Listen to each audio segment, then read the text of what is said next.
जैसे पहले कहा जाता था कि जो स्पर्श थेरेपी है और स्पर्श चिकित्सा या फिर रेकी, ये सब एक ही चीज़ है या अलग अलग चीज़ है? जैसा अभी आपने कहा कि मेडिटेशन और 7 चक्रों को जगाना करना, ये सब पहले आयुर्वेद में भी था, एक्यूप्रेशर में भी था, अभी भी है। तो ये सारी चीज़ें एक ही हैं या सब अलग अलग हैं? नहीं, ऊर्जा की अलग अलग शक्लें हैं ना। जैसे आपने सुना होगा मैग्नेट से हील करते हैं जी। बहुत लोग मैग्नेट से हील करते हैं। वो क्या है? वो भी ऊर्जा है, मैग्नेटिक ऊर्जा है। अब हम लोग हीट से हील करते हैं। हम कहते हैं धूप में जाइए, धूप से आपको सेहत मिलेगी। धूप क्या है? धूप भी ऊर्जा है।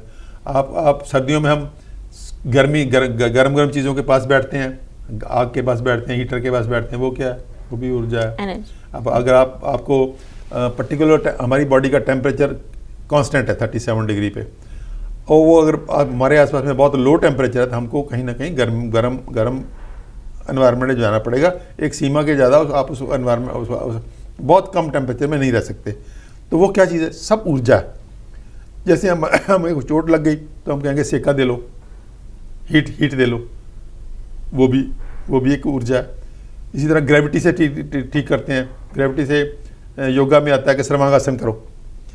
आप नॉर्मली तो हम पाँव नीचे रखते हैं, सर्वांगासन में या शीर्षासन में क्या करते हैं? टांगे ऊपर कर लेते हैं हम लोग, सिर शीश नीचे कर लेते हैं, तो उससे हीलिंग होती है सर्वांगासन में। वो क्या है? ग्रेविटी से हील कर दिया आपने। हमने पानी में बैठ के हीलिंग करते हैं हम लोग, गर्म पानी में। ये गर्म पानी में बैठो हम लोग, ये किडनी वाली जो कर रहे हैं, इसमें गर्म पानी में बैठाते हैं हम लोग, हॉट वाटर में। तो हॉट वाटर में जब बैठते हैं हम लोग तो उससे भी हीलिंग होती है। तो ये पूरे का पूरा कहीं ना कहीं सब किस्म फ्रिक्शन है मसाज से। पूरी बॉडी का मसाज करते हैं, टैपिंग करते हैं। अभी आजकल आ गया होल बॉडी टैपिंग, कि हम आजकल एडवाइज कर रहे हैं dry whole body massage and उसमें। तो ये तो एक पक्ष है कि ऊर्जा की सब शक्लों को हम हीलिंग के लिए यूज़ कर सकते हैं। वो हमने कहाँ से सीखा? वो हमने सीखा अपने पूर्वजों से। वो उपनिषदों के ऋषियों से लेके, उससे भी पहले से उपनिषदों के ऋषियों ने तो तब तक का जो नॉलेज था उसको कंपाइल कर दिया। लेकिन उपनिषद तो पहले भी तो मनुष्यता थी, तो बहुत पुरातन है मनुष्यता। तो मनुष्य जाति तो बहुत पुरातन है। उपनिषदों के ऋषियों ने उसको तब तक के नॉलेज को कंपाइल कर दिया। इसलिए आपको उपनिषदों के ऋषियों का नाम नहीं मिलेगा कहीं, क्योंकि बहुत सारे ऋषियों ने उसमें कंट्रीब्यूट किया। मतलब कहने का यही है कि ये भारतीय सभ्यता ही है जो सदियों से चली आ रही है, जिसके जरिए हीलिंग की जा रही है। हाँ, बिल्कुल सही कहा आपने। भारतीय सभ्यता बहुत विकसित थी, लेकिन ये किसी न किसी शक्ल में सब सभ्यताओं में थी। जैसे चाइना का एक्यूपंक्चर है, एक्यूप्रेशर है, वो भी तो वही बात है। एक्यूप्रेशर में कहा जाता है कि एक्यूप्रेशर में आपके सर को, कानों को, पाँव को और हाथों को, ये 4 जगह पे पूरी बॉडी की ऊर्जा रिप्रेजेंटेड होती है। अगर आप हाथों को स्टिमुलेट कर लो, ताड़ी बजा लो, इसको अच्छी तरह से मसाज कर लो, कानों को बहुत अच्छी तरह से मसाज कर लो, पर्टिकुलरली इसको कानों को खींच लो अच्छी तरह से, सर को मसाज कर लो और पाँव का मसाज कर दो, या नंगे पाँव, हम कहते हैं नंगे पाँव घूमो। जैसे हमने जूते डालने का चलन डाल लिया। अब जूते डालने से क्या होता है कि हमारी बॉडी में अगर कोई नेगेटिव ऊर्जा तो वहीं फंसी रहती है वो। अब जूते मत डालो घर में। क्यों जूते डालते हो? घर में नंगे पाँव घूमो। नंगे पाँव घूमोगे तो आप पाओगे थोड़े दिनों में आपकी पर्सनैलिटी बदल जाएगी। आप घूम के देखना कभी, 1 महीना आप सोच लो कि मैंने घर में जूता नहीं डालना। ठीक है, बाहर मेरी मजबूरी है जूता डालने की, बाहर जाना है तो कोई चोट वोट आ सकती है, लेकिन घर में तो कोई मजबूरी नहीं है। अब घर में नंगे पाँव घूमो। क्यों जूता डालते हो? बहुत सारी सिविलाइजेशंस हैं जो जूते बाहर उतार के अंदर जाती है घर में। तो कभी वेस्टर्न कंट्री में, पश्चिमी मुल्कों में भी बहुत सारे लोग जो वो सफाई के एंगल से करते होंगे, लेकिन अंदर वो नंगे पैर रहते हैं। तो ये नंगे पाँव घूमना, तो ये पूरे का पूरा एक्यूप्रेशर चाइनीज़ सिविलाइजेशन का ये इसी तरह रोमन सिविलाइजेशन में भी बहुत सारी चीज़ें हैं। तो ये सारे का सारा, लेकिन भारतीय सभ्यता आपने सही कहा कि भारतीय सभ्यता में शायद सबसे विकसित था जी, सबसे ज़्यादा विकसित था और सबसे मैच्योर, सबसे इसमें गहराई थी। वो तभी वो सांस्कृतिक श्लोकों में भी वो सारे का सारा कहीं ना कहीं वो थोड़े से शब्दों में वो बहुत सारी बात कर देते हैं। इसीलिए कहा जाता है कि सर्वे जंतु सुखिना, सर्वे संतु निरामया, सर्वे भद्राणि पश्यन्तु, माँ कश्चित् दुख भाग भवेत्। इसीलिए संस्कृत में इस श्लोक को बोला जाता है कि इन सभी को एक साथ इकट्ठा करके रखने से सारी चीजें दूर हो जाती हैं। और वसुधैव कुटुम्बकम भी शायद इसी से ही बना है। बिल्कुल। और जथा पिंडे तथा ब्रह्मंडे, वो भी जो ब्रह्मांड में विचर रहा है वही हमारे अंदर होता है। ये पूरे का पूरे हमारे तो बहुत सिंपल शक्लों में हमारी बदकिस्मती कि हमने संस्कृत छोड़ दी, तो वो हमारा नॉलेज जो है वो कहीं ना कहीं जो पीछे रह गया। जब अभी तो वेस्टर्न कंट्री में बहुत सारे लोग संस्कृत पढ़ रहे हैं दोबारा से, तो संस्कृतों के वो वैदिक नॉलेज की वो जो पूरी के पूरे ज्ञान ले रहे हैं। तो ये पूरे का पूरा कहीं कॉन्सेप्ट है जो अब योगा क्या है, प्राणायाम क्या है। प्राणायाम भी तो ऊर्जा ही है। प्राण ऊर्जा को हम खास ढंग से चैनलाइज करते हैं, उससे हीलिंग हो जाती है।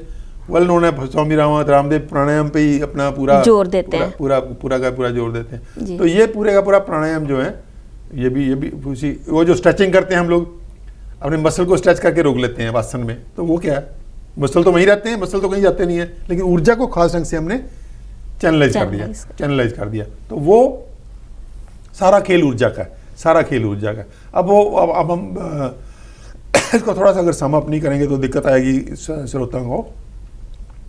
इसको सम अप करें थोड़ा सा कि ये जो कुदरत के नियम हैं, कुदरत में जैसे ये सारा चलन हो रहा है, जो सत्य है, ये सत्य कैसा है, जैसे गुरु नानक साहब ने कहा है, आदि सच जुगादि सच है भी सच, नानक खूसी भी सच। वो सत्य है। ये जो जुगा जुगांतरों से सत्य था वो आज भी सत्य है, कल भी वही सत्य रहना, वो सत्य की बात कर रहे हैं हम लोग। तो वो सत्य को अगर हमारी यहाँ बस जाए अगर वो, तो हम एक डिफरेंट लेवल ऑफ कॉन्शियसनेस पे चले जाएंगे। हमारी चेतना का लेवल ही डिफरेंट हो जाएगा, जिसमें बीमारियाँ नहीं आएंगी हमारे पास। अगर बीमारियाँ हैं तो वो हील होनी शुरू हो जाएंगी।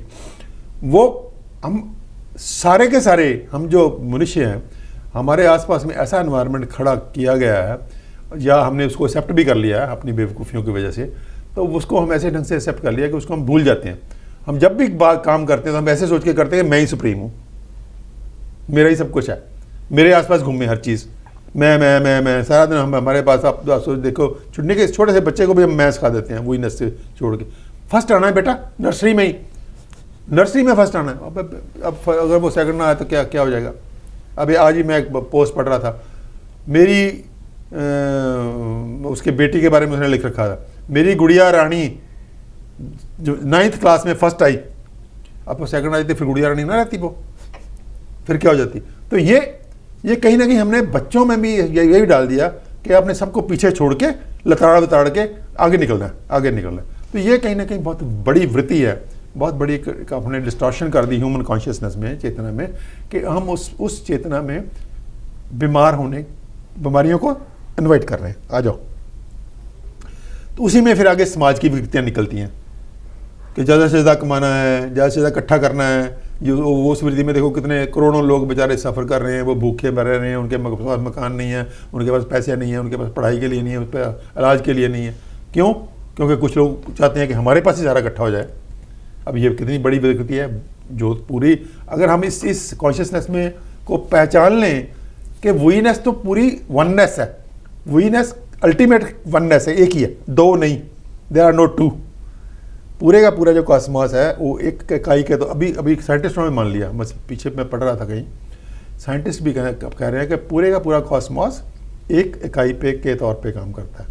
जो हमारे ऋषि मुनि कहते थे ना कि हमें वो ग्रह प्रभावित करते हैं, फलां ग्रह, शनि, ये शुक्र, तो हमारे ये जो साइंटिस्ट लोग थे मजाक उड़ाते थे, ये क्या फालतू की बातें, लेकिन अब वही मानने लगे हैं। अभी मानने लगे। और इतना ये झूठ जानबूझ के हमारे उसको फैलाया गया, क्योंकि एक particular type of culture promote करना था। अदरवाइज पूर्णिमा पे ज्वार भाटा आता है, ये तो सबको पता था ना। बिल्कुल। अब पूर्णिमा में क्या फर्क पड़ जाता है, चंद्रमा तो अमावस्या में भी होता है, इसका मतलब ऊर्जा का फर्क पड़ा ना। ऊर्जा, चंद्रमा तो अमावस्या में भी होता है ना। जी जी जी, बिल्कुल। तो सब चंद्रमा कहीं जाता थोड़ा ही है, चंद्रमा धरती के आसपास ही घूम रहा है, लेकिन जहाँ पे पूर्णिमा होगी वहीं पे ज्वार भाटा आएगा। क्या मतलब है इसका मतलब ऊर्जा का फर्क है बस जी। तो कहीं ना कहीं ये ऊर्जा की जो इम्पोर्टेंस है, ऊर्जा की जो सुप्रीमेसी है, ऊर्जा प्राइमरी है, इसको अगर मान के उस ऊर्जा का सारा चक्कर है, उसमें वननेस है। एक परमात्मा है, वो परमात्मा का ही अलग अलग रूप हम हैं। कॉस्मिक एनर्जी भी परमात्मा का रूप है, सूरज भी परमात्मा का रूप है, ये धरती पे बसी हुई कुदरत भी परमात्मा का रूप है, उसमें जो जितने जीव जंतु हैं सब एक ही रूप हैं। वो अलग अलग रूप हैं, बस है एक ही, दो नहीं है। अगर ये चेतना आ जाए तो मुझे बताओ दुनिया में कोई दुख दर्द रहेगा, ना बीमारियाँ।